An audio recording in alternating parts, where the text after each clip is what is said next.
এত অল্প সময়ের ইতিহাস, অল্প সময় বলতে বলছি এত অল্প দিনের আগের ইতিহাস, সেই ইতিহাস তো আসলে কোনোভাবেই বিকৃত করার কোনো সুযোগ নেই। আমরা নিজেরা রিপোর্ট করেছি, নিজেরা দেখেছি, রাত 11টা পর্যন্ত আদালত বসিয়ে শাস্তি দেয়া হয়েছে। এগুলো আমার ধারণা কয়দিন পরে গিয়ে আওয়ামী লীগের পক্ষ থেকে দিল্লিতে প্রেস কনফারেন্স করে বলা হবে যে না, এগুলো কিছু করা হয়নি, কারণ তারা ন্যারেটিভ তৈরিতে, প্রোপাগান্ডা তৈরিতে যত পারদর্শী, তাদের অপোজিশনে যারা থাকে, অর্থাৎ তাদের উল্টা পিঠের, সেটা বিএনপি বলি আর অন্য যার কথাই বলি না কেন, তারাই মিথ্যা ন্যারেটিভ তৈরি তত দক্ষ নয়। আন্দোলন সংগ্রাম করেছেন, দেশে থেকে যারা সংগ্রাম করেছেন তাদের মতোই তাদের অবদান, প্রবাসীদের অবদান, যুক্তরাষ্ট্র বসবাসরত যারা আন্দোলন করেছেন তাদের অবদান একটির সঙ্গে আরেকটি তুলনা করা যাবে না, কিন্তু কোনো অবস্থাতেই কম নয়, বহুবিধ অবদান। নিউ ইয়র্কে, ওয়াশিংটনে, এর বাইরে আরও অন্যান্য জায়গাতে যুক্তরাষ্ট্র সরকারের গুরুত্বপূর্ণ প্রশাসনের লোকজনের সঙ্গে দেখা করে কথা বলে, যুক্তরাষ্ট্র সরকারের প্রশাসনের সামনে অবস্থান করে, প্রতিকূল পরিবেশে আপনারা যেভাবে কাজ করেছেন, যেভাবে কথা বলেছেন, সেটা বাংলাদেশের মানুষ, এই আন্দোলনের সঙ্গে যারা সম্পৃক্ত, তারা দলমত নির্বিশেষে তারা সবাই খুব গভীরভাবে স্মরণ করে। একটি ডকুমেন্টারি যেটা দেখানো হলো, সেটা নিয়ে কারো কোনো মতামত থাকতেই পারে, কারো মনে হতেই পারে যে এই বিষয়টি এভাবে কেন দেখানো হলো, এভাবে না দেখে অন্যভাবে দেখালে ভালো হতো। তার মনেও হতে পারে, সেটা বলারও সুযোগ আছে। এই প্ল্যাটফর্মেই বলা যেত। উনি যদি বলতেন যে আমি 2 মিনিট কথা বলতে চাই, উনি কথাটা বলে যেতেন। এর সঙ্গে যারা সম্পৃক্ত ছিলেন, এই ডকুমেন্টারির সাথে যারা সম্পৃক্ত ছিলেন, তারা বিষয়টি শুনতেন, জানতেন, রিথিঙ্ক করতেন। মুক্তিযুদ্ধ জাদুঘরের ডকুমেন্টারি নিয়ে কথা হয়েছে মুক্তিযুদ্ধ জাদুঘরের পক্ষ থেকে। প্রথমত কথা দুঃখ প্রকাশ করা হয়েছে, দ্বিতীয়ত কথা বলা হয়েছে আমরা বিষয়টা দেখছি, কোথায় ভুল হলো, কোথায় কি হলো। এত অল্প সময়ের ইতিহাস, অল্প সময় বলতে বলছি এত অল্প দিনের আগের ইতিহাস, সেই ইতিহাস তো আসলে কোনোভাবেই বিকৃত করার কোনো সুযোগ নেই। একটা আন্দোলন, বাংলাদেশে আন্দোলন, জুলাইয়ের যে আন্দোলন, সেই আন্দোলনটির সঙ্গে 90-এর আন্দোলনের তুলনা করা যাবে না। 90-এর আন্দোলনের সঙ্গে 1971 সালের মুক্তিযুদ্ধের তুলনা করা যাবে না। আমি বলছি যে একটির সঙ্গে আরেকটি তুলনা করা যাবে না, কিন্তু প্রতিটি আন্দোলনের একটা ভিন্ন ভিন্ন প্রেক্ষাপট আছে। এবং কোনো আন্দোলনই, এটা আমাদের সবসময় বিবেচনায় রাখতে হবে, কোনো আন্দোলনই হুট করে হয় না। মাত্র 22 দিনের আন্দোলনে 1400 মানুষকে হত্যা করেছে। এখন এই যে আমি কথাটা বললাম যে 22 দিনের আন্দোলন, আসলে কিন্তু আন্দোলনটি 22 দিনের নয়, এর একটা দীর্ঘ ধারাবাহিক প্রেক্ষাপট আছে। যে কোনো আন্দোলনের উত্থান পতন ঘটে। আপনারা যারা 90-এর আন্দোলনের সময় নিশ্চয়ই এখানে যারা আছেন তাদের অনেকে বাংলাদেশে ছিলেন এবং 90-এর আন্দোলন মাঠে থেকে দেখেছিলেন। তখন 83-তে একবার মনে হয়েছিল যে এই সরকার পড়ে যায়। সেলিম দেলোয়ারের উপর দিয়ে বিডিআরের, তৎকালীন বিডিআরের ট্রাক যখন তুলে দেওয়া হয়, তখন মনে হয়েছিল যে এই সরকার আর থাকবে না। সরকার থাকলো, আন্দোলন চললো, মানুষ মারা গেল, জেলে গেল। 87-তে এসে মনে হলো যে এইবার সরকার পড়ে যাবে। সেবারও কিন্তু সরকার পড়ে নেই, ওই আন্দোলনও চলছে। তারপরে এসে 90-এ এসে সেই আন্দোলনটি সফল হয়েছে, স্বৈরাচারের পতন ঘটানো গেছে। এর মানে তো 90-এর 6 ডিসেম্বর, তাই তো? সেই আন্দোলন মানে তো সেটাই তো একমাত্র আন্দোলন। এটা একটা ধারাবাহিক 9 বছরের ধারাবাহিক ইতিহাস আছে। তো এই আন্দোলনের একটা ধারাবাহিক ইতিহাস আছে। বিএনপি যেহেতু বড় রাজনৈতিক দল, সেই দলটি বিভিন্ন সময়ে আন্দোলন করে গেছে, ত্যাগ স্বীকার করেছে। বিএনপির বহু নেতাকর্মী এইখানে মানে যদি খুব খারাপ শব্দ দিয়ে বলি যে তারা পালিয়ে চলে এসেছে, মাথায় 300 মামলা নিয়ে পালিয়ে চলে এসেছে। দেশের ভেতরে লাখ লাখ বলতে সত্যিকার অর্থেই লাখ লাখ মানুষের নামে মামলা, লাখ মামলা। আমরা নিজেরা রিপোর্ট করেছি, নিজেরা দেখেছি, রাত 11টা পর্যন্ত আদালত বসিয়ে শাস্তি দেয়া হয়েছে। এগুলো আমার ধারণা কয়দিন পরে গিয়ে আওয়ামী লীগের পক্ষ থেকে দিল্লিতে প্রেস কনফারেন্স করে বলা হবে যে না, এগুলো কিছু করা হয়নি, কারণ তারা ন্যারেটিভ তৈরিতে, প্রোপাগান্ডা তৈরিতে যত পারদর্শী, তাদের অপোজিশনে যারা থাকে, অর্থাৎ তাদের উল্টা পিঠের, সেটা বিএনপি বলি আর অন্য যার কথাই বলি না কেন, তারাই মিথ্যা ন্যারেটিভ তৈরি তত দক্ষ নয়।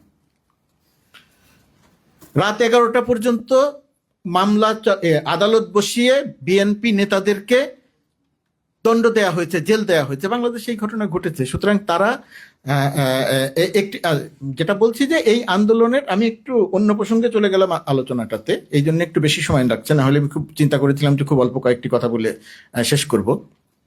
এটা বললাম এই কারণে যে আন্দোলনের একটা প্রেক্ষাপট থাকে, ধাপে ধাপে ধাপে ধাপে এসে সেই আন্দোলনটি একটা পর্যায়ে এসে সফল হয়। এই যে ধরেন এই যে আন্দোলনটি, কেউ বলবেন যে আমরাই করেছি, হ্যাঁ আপনারা করেছেন, কেউ তো অস্বীকার করছে না যে আপনারা করেন নাই। শিক্ষার্থীরা আন্দোলন করেছে, বৈষম্য বিরোধী ছাত্র আন্দোলন সামনে থেকে এই আন্দোলনের নেতৃত্ব দিয়েছে, কিন্তু এই সামনের যে নেতৃত্ব দিয়েছে তার বাইরেও তো আরো ঘটনা আসছে। মাঠে থেকে তো আমরা সাংবাদিকরা দেখেছি। একটা ঘটনা শুধু বলি, দেখেন এই এই এই ডকুমেন্টারিটা যে তৈরি হয়েছে, এই ডকুমেন্টারিতেও ওই জায়গাটার দুর্বলতা রয়ে গেছে।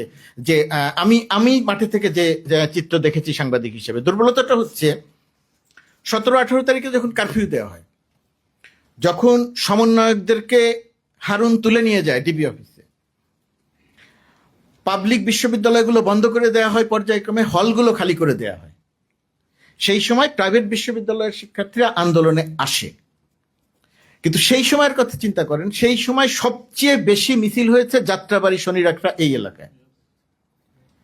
সেই সময়ে সবচেয়ে বেশি মিছিল হয়েছে, প্রতিরোধ হয়েছে উত্তরা এলাকায়। সেই সময় সবচেয়ে বেশি মিছিল হয়েছে, আমি কারোটা ছোট করছি না, সবচেয়ে বলছি, তার মানে কি আমি যে রামপুরায় যারা মিছিল করেছে তাদের থেকে এগিয়ে রাখছি তা না, বলছি যে শাহবাগে মিছিল হয়েছে, শাহবাগটা দখল করে থেকেছে।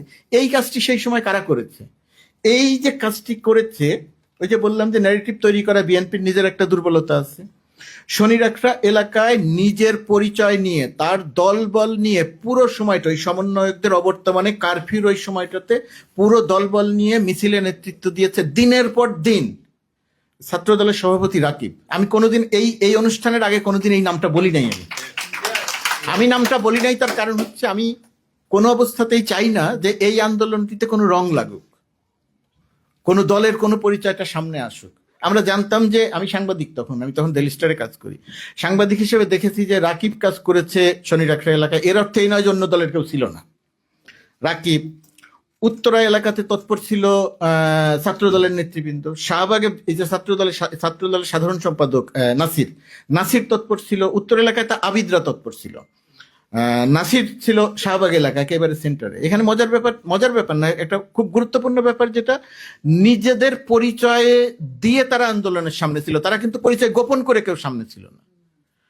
ধরুন, যদি এই আন্দোলনটি সফল না হতো, যদি স্বৈরাচার ফ্যাসিস্ট মাফিয়া শেখ হাসিনার যদি পতন না হতো, তাহলে সবচেয়ে বেশি বিপদে কারা পড়তো? কোনো সন্দেহ নাই, কারণ বিএনপি তো পরিচয় নিয়ে সামনে ছিল, ছাত্র দলের নেতৃবৃন্দ তো পরিচয় নিয়ে সামনে ছিল। এখন এই কারণে আমি আবার কথা বলতে গিয়ে কোনোভাবেই বলি না যে বিএনপি সব করেছে। এটা একটা সম্মিলিত জনস্রোত ছিল, মানুষের একটা মহামিলন ঘটেছিল।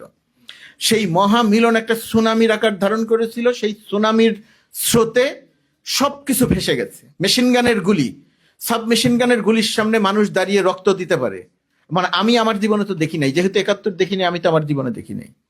আমি তো আমাদের চোখের সামনে দেখলাম যে গুলি করে মানুষ মারা হলো।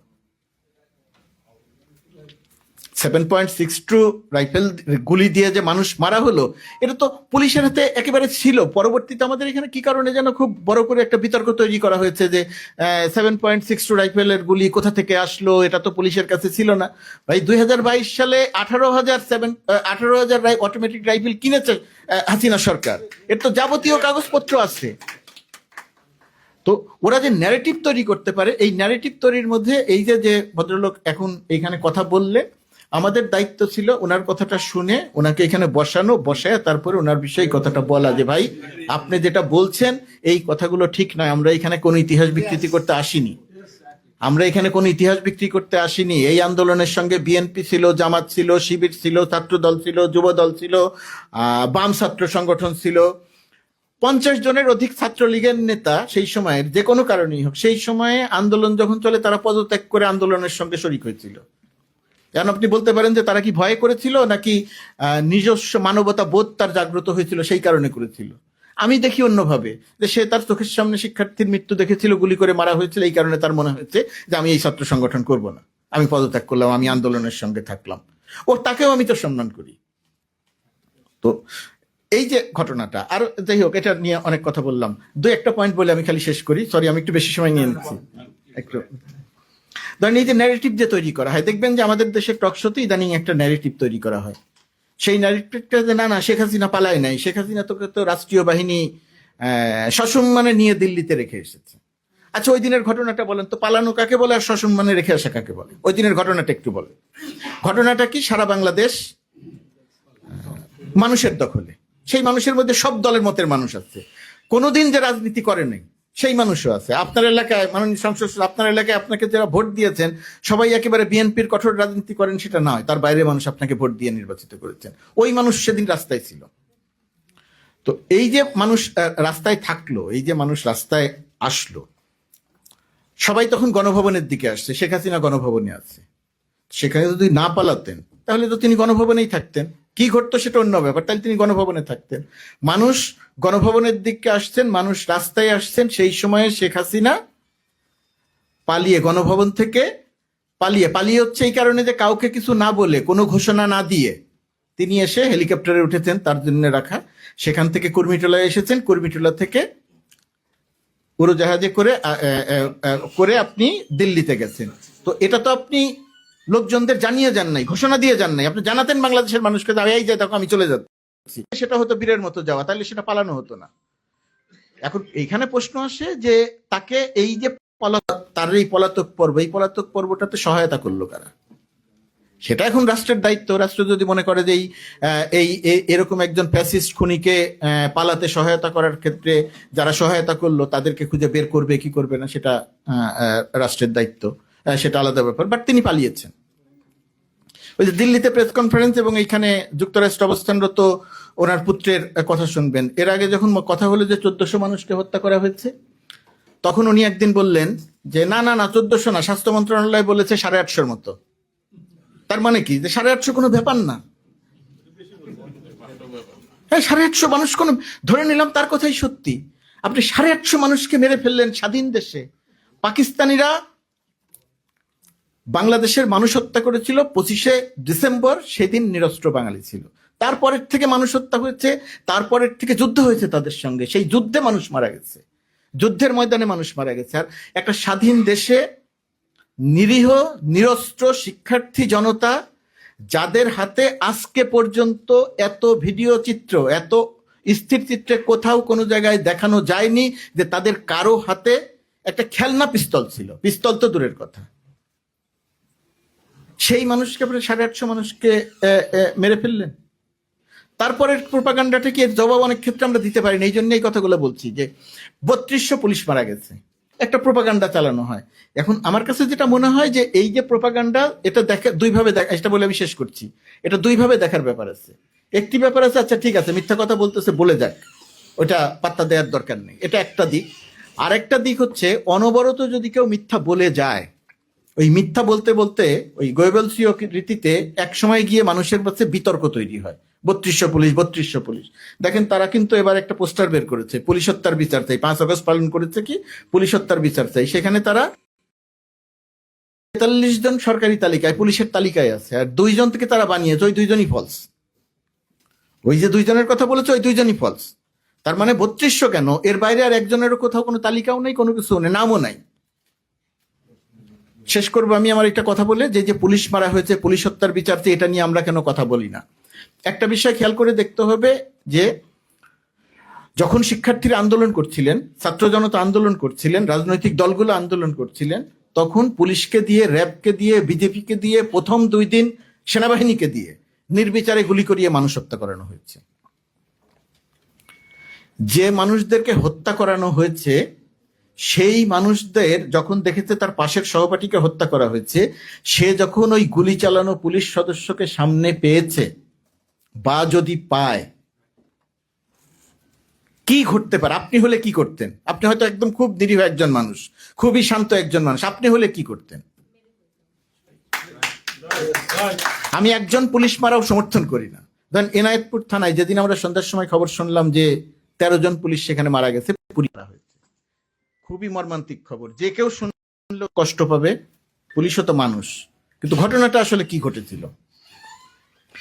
সকাল থেকে, ওই দিন সকাল দুপুর 12টার আগের থেকে, পরের থেকে ওই দিন মানুষ ওই অঞ্চলে মিছিল করছিল, আন্দোলন করছিল, স্বাভাবিকভাবেই থানার প্রতি তো একটা রাগ থাকেই। পুলিশ নানাভাবে নিপীড়ন করেছে, এই গুলি চালানোতেই শেষ না, এর আগে পুলিশ যে যা করেছে সে কারণেও পুলিশের উপরে মানুষের রাগ ছিল। গুলি করতে করতে সন্ধ্যার দিকে এসে সেই গুলি শেষ হয়ে গেছে পুলিশের।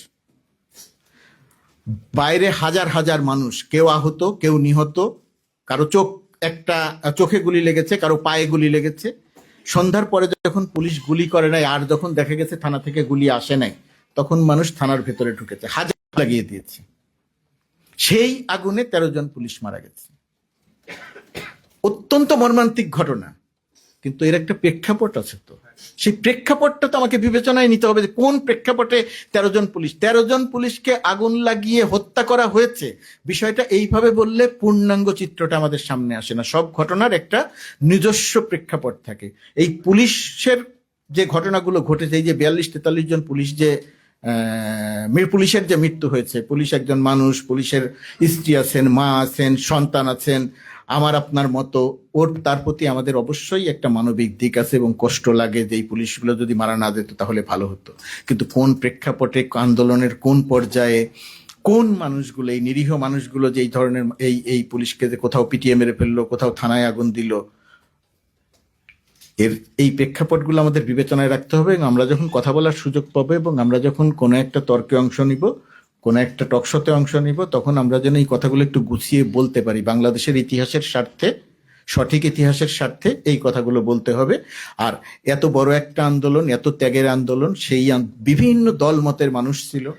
বিএনপি যেহেতু বড় রাজনৈতিক দল, নির্বাচন হয়েছে, সেই নির্বাচনে স্বাভাবিকভাবে বিএনপি ভালো করেছে। বিএনপির মতো ভালো নির্বাচনে ভালো যারা করতে পারেনি তাদের নানা রকমের প্রশ্ন থাকবে, নানা রকমের ক্ষোভ থাকবে, নানা কিছু থাকবে। সে হয়তো তার বন্ধুকে হারিয়েছে, সে হয়তো তার ভাইকে হারিয়েছে, তো ক্ষোভ থাকবে। তো সেই ক্ষোভগুলো আমাদের শুনতে হবে, সহ্য করতে হবে এবং তার পরিপ্রেক্ষিতে আমাদের কথা বলতে হবে, আমাদের রিয়াক্ট করতে হবে। আমরা যদি একটু উত্তেজিত হয়ে যাই তাহলে আমার ধারণা এই ইতিহাসের এই জায়গাটা নিয়ে আমরা অহেতুকই যারা বিতর্ক তৈরি করে পুরো বিষয়টিকে একবারে চাপা দিয়ে দিতে চায়, ইতিহাসকে যারা অন্যভাবে লিখতে চায়, তাদের জন্য সুবিধা হবে। তো আমি অনেকগুলো কথা বলে ফেললাম। আমার কোনোভাবে ইচ্ছা ছিল না যে আজকে এতগুলো কথা বলবো। আপনাদের সবাইকে অনেক অনেক ধন্যবাদ। এবং এই বাংলাদেশ কনসুলেট নিউ ইয়র্ক যে এই আয়োজনটি করেছেন এবং আমাকে আমন্ত্রণ জানিয়েছেন, আপনাদের সবাইকে অনেক অনেক ধন্যবাদ।